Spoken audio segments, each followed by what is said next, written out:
de 100% nouvelles.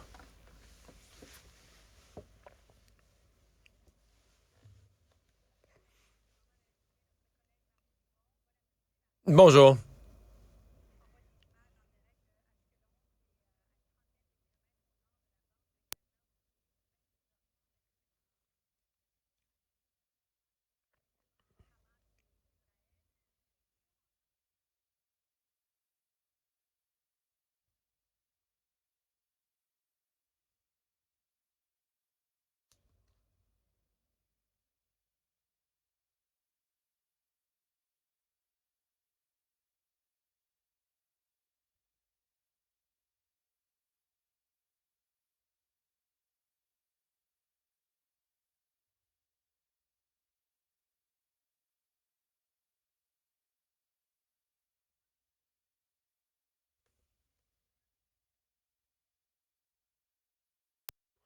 Oui, je pense qu'il donne le feu vert. Je pense que c'est ce qu'il veut dire publiquement. Je pense que par en arrière, quand même, les Américains doivent avertir Israël. Israël est une démocratie. Tu sais, c'est ce qui fait qu'elle est notre allié dans cette région du monde. Là, c'est une démocratie libérale, une démocratie parlementaire qui peut quand même pas répondre à des crimes de guerre par des crimes de guerre, là. Donc, qui doit avoir des cibles militaires. On comprend très bien qu'ils vont vouloir désarmer le Hamas, qu'ils vont vouloir réduire les capacités militaires du Hamas. Mais la bande de Gaza, c'est pas juste le Hamas. Il y a plus que 2 millions de personnes qui vivent là. Donc, il y a beaucoup de civils, beaucoup de gens qui ont pas demandé au Hamas de faire ça. Alors, il va falloir que Israël, malgré tout, agisse comme une démocratie. Et, tu sais, frappe là, avec la force voulue, la réplique, mais pas en faisant des victimes civiles par vengeance. Là. Il y a un point de...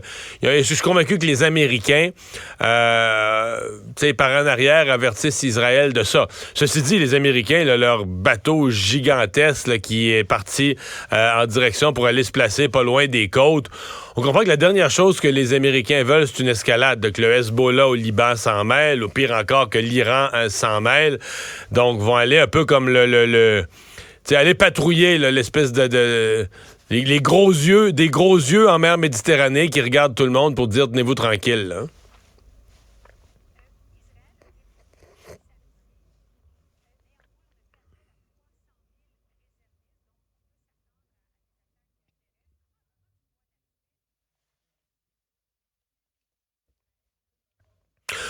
Ben, Israël, essentiellement, va avoir deux objectifs. Venger auprès du... je devrais dire le troisième. Le premier, ça va être de sortir ses otages, peut-être de sauver ses otages. Mais les deux autres objectifs militaires, ça va être de venger les événements, donc d'aller capturer les gens du Hamas, punir le Hamas pour ce qui a été fait de terrible en Israël. Mais il va vouloir aussi, c'est sûr que dans l'opinion publique en Israël, on va dire, regarde, là, on peut-tu avoir la paix pendant quelques années? Donc ça, c'est désarmer le Hamas. C'est de réduire ses capacités militaires. Or, on s'aperçoit, et ça fait quand même un bout de temps là, que c'est dit, le Qatar a donné beaucoup d'argent à la bande de Gaza, au Hamas. Et cet argent-là, c'est toujours la même chose. Cet argent-là devait aller pour des aqueducs, des infrastructures, mieux équiper mieux équiper la clinique médicale. On se rend compte aujourd'hui qu'il y a énormément de cet argent-là qui est allé en armement, que le Hamas a des missiles par milliers. On parle de 15 000 missiles. On aurait utilisé une partie déjà, peut-être 5 000 sur 15 000. De missiles et roquettes, là. Et certains missiles là-dedans, des roquettes, bon, de plus petite portée, mais il y a des missiles de longue portée, semble-t-il, qui pourraient atteindre Tel Aviv et Jérusalem, ou on pourrait même dire qu'ils vont atteindre Tel Aviv et Jérusalem. Donc, on s'embarque quand même dans une guerre... où, non, le Hamas peut pas résister, il peut pas combattre l'armée israélienne, qui est une armée, une des plus fortes du monde, là, même pas comparable avec le Canada. Mais le Hamas peut faire du dommage. Alors, c'est certain qu'Israël, exemple, tous les lieux d'où décollent ces roquettes, ces missiles, on va les rampes de lancement, là, ça, c'est des cibles qu'on va vouloir attaquer très rapidement. Restera à voir est-ce que le Hamas, on connaît là, ces groupes fanatiques islamistes qui souvent ont utilisé des boucliers humains. Donc, si on a un entrepôt d'armement ou un lieu de lancement de missiles, ben on va s'assurer qu'il y a là des enfants là, pour forcer l'autre à ne pas frapper, ou sinon pour montrer au monde entier, mais là, regardez, là, ils ont frappé, ils ont blessé des enfants. Quelque chose d'horrible, mais c'est quelque chose que ces groupes ont fait à la répétition dans le passé.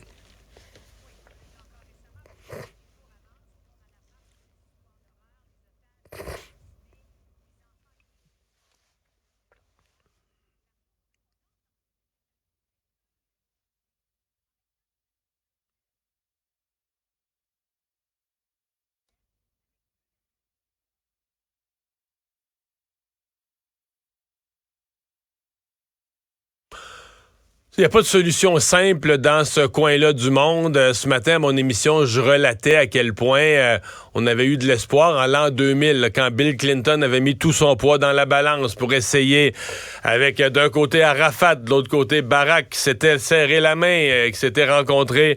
Il les avait amenés. Je représentais les images ce matin, les gens vont s'en souvenir, mais Clinton marchait ni plus ni moins en forêt avec eux, là, à Camp David.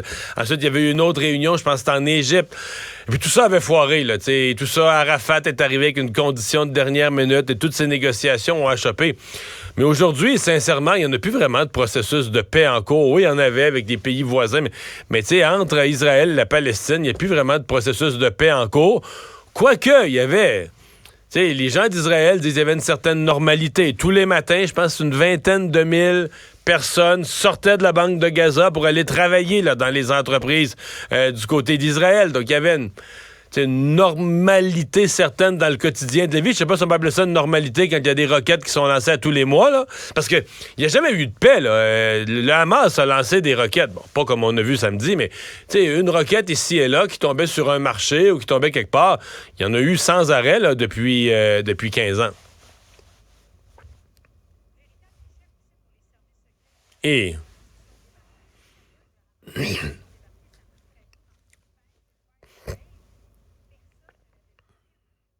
Ouais. Ben, il y a de l'insatisfaction, là. Ce que je comprends, c'est qu'il y a de l'insatisfaction assez forte envers le gouvernement Netanyahou. Notamment à cause de ça, à cause aussi de la façon dont il semble que les familles des otages étaient lents à avoir de l'information. Donc, il semble y avoir de la grogne dans le pays envers le gouvernement en place. Sur une des images, on les voit, c'est ça, on les voit, les parachutistes arriver, là. Ouais, c'est cette image-là qui est circulée sur TikTok. Au loin, oui. C'est la fête, là. Au lever du soleil, les jeunes dansent encore parce qu'ils ont dansé toute la nuit, là. C'était un rave. Et quand on regarde au loin, on voit les points noirs, on voit les assaillants, les terroristes arriver. Mais oui, effectivement, c'est quel œil au beurre noir là, pour les services de renseignement israéliens, qui ont quand même, historiquement, toute une réputation, qui sont habitués à surveiller les allées et venues là, de ce qui se passe de l'autre côté de leur frontière. Et là, dans ce cas-ci, ils n'ont pas rien vu venir. Pourtant, il fallait qu'il y ait quand même une certaine préparation, une certaine organisation.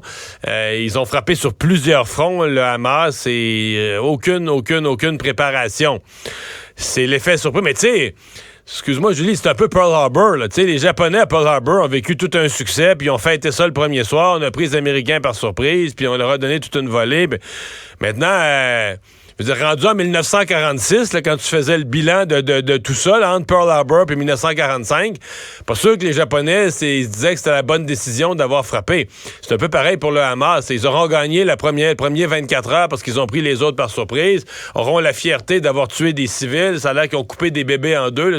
Ils auront tous ces éléments-là dont ils semblent être bien fiers. Est-ce qu'ils vont en sortir gagnants parce que leur cause va véritablement avoir avancé? J'en doute fort.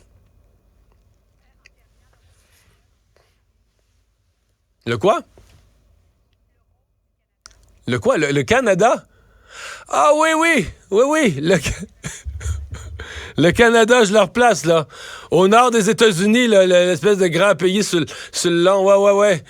Ouais, c'est ça. Non, écoute, hier, il y avait ce communiqué qui en a fait sursauter plusieurs. Communiqué 5 des 7 pays du G7. Le Canada n'est pas dedans.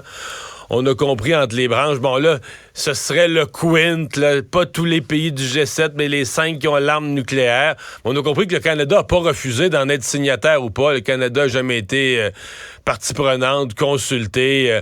Faut se le dire, le Canada devient de plus en plus une quantité négligeable sur la planète. Le Canada, la dernière fois qu'il s'est mêlé des affaires, il a été gênant pour ses alliés. Fait que je pense que il oublie. Ouais, je pense qu'ils oublient de nous appeler. Ça va aller mieux de même. On leur dira demain. Bye.